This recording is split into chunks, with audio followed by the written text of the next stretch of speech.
Discipline చాలా important civil సర్వీసెస్‌లో. అంటే ఏదో ఒకరోజు మార్నింగ్ 9కి లేసేసి, ఒకరోజు మార్నింగ్ ఆఫ్టర్‌నూన్ 12కి లేవడం, లేదంటే ఒకసారి మార్నింగ్ 5:00 లేసేసి చదవడం, ఏది పడితే అది చదవడం, అంటే ఒక షెడ్యూల్ లేకపోవడం చదవడం అనేది దట్ ఈస్ నాట్ రైట్. అంటే ఈ ప్రిపరేషన్‌లో ఎస్పెషల్లీ ఈ ఎగ్జామ్‌లో మాత్రం ఒక వీక్లీ షెడ్యూల్ గానీ, అట్‌లీస్ట్ డైలీ టార్గెట్స్ అనేవి. రెండోది టైమ్ టు మనం లేసే టైం గానీ, పడుకునే టైం గానీ ఎప్పుడు రెగ్యులర్‌గా పెట్టుకోవాలి. ఎందుకంటే ఒకటి ఈ మన మైండ్ గానీ, మన బాడీ గానీ ప్రాపర్‌గా ఉండాలంటే ఈ టైమ్ షెడ్యూల్ చాలా ఇంపార్టెంట్. రెండోది టార్గెట్స్ ఫినిష్ చేయాలంటే కూడా అదే టైం ఫాలో అవ్వాలి.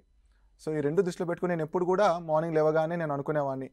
అయితే సీసాటా ఈ వీక్ సీసాట్ చేయడమా మార్నింగు, లేదంటే ఒక్కోసారి జీఎస్ చదవడమా మార్నింగ్ లేవగానే, నెక్స్ట్ ఆప్షనల్ మధ్యాహ్నం చదవడమా, ఆ వీక్ 10 డేస్‌కి ఒకసారి, 15 డేస్‌కి ఒకసారి షెడ్యూల్ మారుస్తుండేవాడిని. ఎందుకంటే షెడ్యూల్ సేమ్ అవుతుంటే కూడా మీకు మొనోటోనస్ వస్తది, బోర్ వస్తది. ఆ బోర్ కొట్టకూడదు. Long journey. సో, మనమే చేయాలి. ఎవరు మనల్ని ఎంటర్‌టైన్ చేయరు. మనమే ఎంటర్‌టైన్ చేసుకోవాలి. మనమే చూసుకోవాలి. For that you can take the help of your friends, close friends ఎవరైనా ఉంటే ఆ సేమ్ ప్రిపరేషన్‌లో ఉన్న వాళ్ళు హెల్ప్ తీసుకోండి.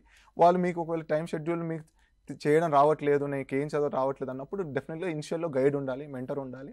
ఆ మెంటర్ మీ ఫ్రెండ్ అన్న అవ్వచ్చు, సక్సెస్‌ఫుల్ క్యాండిడేట్స్ అన్న అవ్వచ్చు, టీచర్స్ అన్న అవ్వచ్చు. వాళ్ళ దగ్గర గైడెన్స్ తీసుకోండి. యాటిట్యూడ్ అయితే డెఫినెట్‌గా పెట్టుకోకండి. నేను ఏదో కాలేజ్‌లో టాప్ చేశాను, నాకు అన్నీ తెలుసు అనుకుంటే మాత్రం మీరు చాలా లాంగ్ టైం పట్టే అవకాశాలు ఉంటది.